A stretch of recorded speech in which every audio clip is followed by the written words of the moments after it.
అందరికీ నమస్కారం. ఈరోజు మీ అందరికీ నేను వినిపించబోయే కథ ప్రాయశ్చిత్తం. రచయిత స్వాతి శ్రీపాద గారు. ఇక కథలోకి వెళితే 24 గంటలు కంటికి రెప్పలా చూసుకునే అటెండర్ సీనయ్య ఎప్పుడు ఏమి కావలసి వచ్చినా క్షణాల్లో సమకూరే ఏర్పాటు. ప్రతి పూట పక్క మార్చి ఆహ్లాదంగా అనిపించే లేలేత రంగుల బెడ్షీట్లలో పరిశుభ్రంగా ఉంచే సౌకర్యం. ఎదురుగా టీవీ, మ్యూజిక్ సిస్టంలో స్పీకర్ల నుండి సన్నగా వినవచ్చే తనకిష్టమైన పాటలు. అయినా నారాయణకు సంతృప్తిగా లేదు. కూతురి మొహం చూసి 1 రోజులు దాటిపోయింది. అమెరికాలో ఉన్న కొడుకు అసలు అజాపజా లేడు. ఎప్పుడో 4 ఏళ్ల క్రితం ఇలా మంచానికి అంకితమయ్యాక ఒకసారి వచ్చి వెళ్ళాడు అంతే. 10 సంవత్సరాల క్రితమే జీవనం చాలించిన సహధర్మచారిణి సక్కుబాయి గుర్తుకు వచ్చింది. పాపం 24 గంటలు పూజ పునస్కారాలు దైవ కార్యాలు తప్ప మరో ధ్యాస ఉండేది కాదు. చిన్నతనం గుర్తుకు వచ్చింది నారాయణకు. అరకొర సౌకర్యాలతో ఉన్న ఇల్లు, అవసరాలకు చాలని జీతం, అయినా ఇంటి నిండా పిల్లలే. అవును, అదేమిటో తండ్రి చక్కని ఉద్యోగంలో ఉన్నా అర్థం లేని చాదస్తం. పిల్లలను భగవంతుడే ఇస్తాడట. అది ఏడాదిన్నరకు ఒకరు చొప్పున. నారాయణకు పైన 3 అక్కలు, 2 అన్నలు, వెనకాల 4 తమ్ముళ్ళు. మేం తీసిపోయామా అంటూ 4 చెల్లెళ్ళు. ఒక్కొక్కరికి ఒక జత బట్టలు ఉండటమే గగనంగా ఉండేది. వీధి బడిలో చదువులు, ప్రతి పూట అన్నం పప్పుచారు, కూర వండిన రోజు పండగే. అలాంటి స్థితి నుంచి ఇలా బెడ్ రిడెన్ అయి కూడా విలాసవంతంగా బ్రతకగలగటం అదృష్టమా దురదృష్టమా? మాట స్పష్టంగా రాదు. కాలు చెయ్యి ఒకవైపు పనిచేయవు. లేచి కూర్చునే శక్తి లేదు. అయినా ఉన్న బెంగల్లా ఒకటే. కనీసం కూతురు ఒక్కసారైనా వచ్చి పలకరించదు. బయటి నుండి అన్నీ అమర్చడమే తప్ప ఎదురుపడదు. వెంటనే మనస్సు ప్రశ్నించింది. మీ అమ్మకు నువ్వేం సేవలు చేశావు? ఇది చేయలేదుగా. అవును, చేయగల స్తోమత ఉండి, హంగు ఆర్భాటము ఉండి చెయ్యలేదు. తనకు ఫేవర్గా లేదనేగా. తండ్రి అర్ధాంతరంగా పోయాక, కుటుంబ భారం అందరి నెత్తినా పడ్డాక నువ్వు నేననే అహంభావం అహంకారం ఒకటేమిటి? నిజానికి ఆ రోజున తండ్రి నానాగడ్డి కరిచి డబ్బులిచ్చి తనకు ఉద్యోగం ఇప్పించకపోతే ఈ హోదాలు ఇవి ఉండేవా? అత్యవసర మార్కులతో బీకాం పాసైన వాడికి ఈ దర్పం సాధ్యమా? నిజమే, తల్లి తండ్రికి ఇవ్వవలసినంత విలువ ఇవ్వలేదు. గంపెడు పిల్లలను కని వారికి కనీస సౌకర్యాలు కల్పించలేని తండ్రిపైన కోపం. అందరినీ సమానంగా చూడని తల్లిపైన కోపం. తనకు పోటీగా ఉన్నారని అన్నదమ్ముల మీద కోపం. పెళ్ళాం పిల్లలకు కాకుండా తోడబుట్టిన వారికి పెట్టవలసి రావడం వల్ల ఉక్రోషం.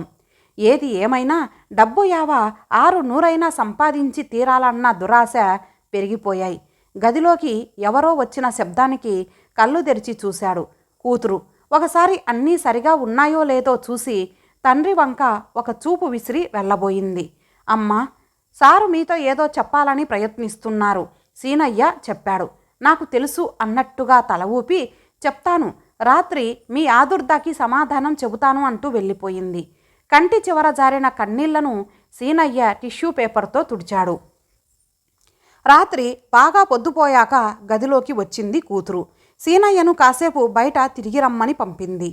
తండ్రి పక్కన స్టూల్ మీద కూర్చొని అతని కళ్ళల్లోకి కళ్ళు పెట్టి చూసింది.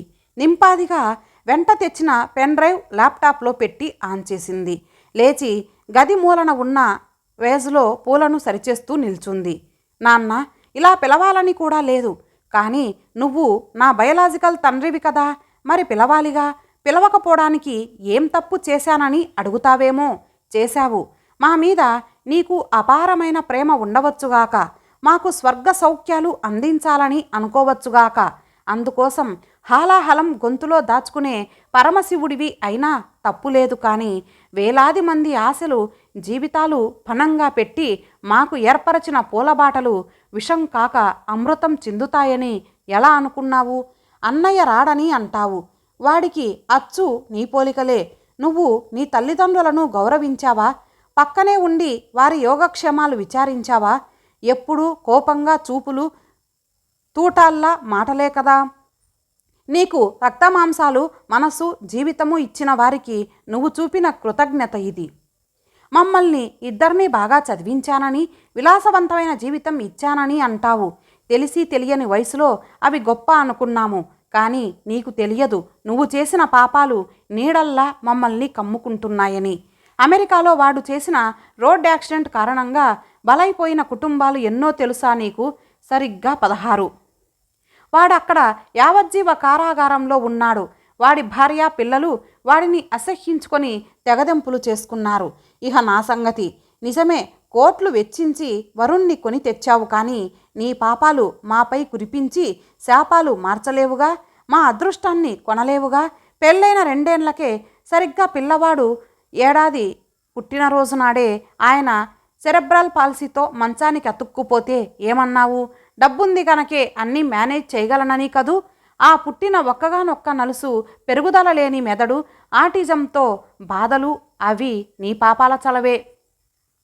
సిగ్గుగా ఉంది నువ్వు తండ్రివని చెప్పుకునేందుకు. చెరువుల్లో స్థలాలమ్మిన వారికి అనుమతినిస్తూ ఎన్ని కోట్లు వెనకేశావో, కానీ పెద్ద వర్షపు తాకిడికి నగరం సముద్రమై ఎన్ని జీవాలు అల్లాడిపోయాయో. వారి ఉసురు ఊరికే పోతుందా? నా మెడకు గుదిబండలా, మంచం మీద శవంలా నీ అల్లుడు, నడుస్తున్న పాపాల ప్రతిరూపంలా నా కొడుకు. ఇప్పుడు నువ్వు ఆత్మహత్య చేసుకునేందుకు కూడా వీల్లేని ప్రేమపాశం. ఇప్పుడు నువ్వు వెనకేసిన కోట్లు నా జీవితాన్ని సరిదిద్దుతాయా? దీనికి బదులు ఒక్కపూట తిండి పెట్టినా, కలోగంజో తాగి వీధి లైట్ల కింద చదువుకున్నా, అది లేకపోతే 4 ఇళ్లల్లో పని చేసుకున్నా మనశ్శాంతిగా ఉండేదాన్నేమో. అందుకే నీ కోట్లు నీ అవసరాలకే వాడుతున్నా. ఎన్నేళ్ళు అనుభవిస్తావో అనుభవించు. వేలాది జీవితాల శాపనార్థాలు కదా. నీ తర్వాత నీ ఆస్తులన్నీ అనాథ సంస్థలకే. అందుకే కష్టపడి సంపాదించుకుంటున్నా, నా మొగుడి కోసం, నా పిల్లాడి కోసం, నా కోసం. నీకు తెలియదు నీ గది బయటి ప్రపంచం.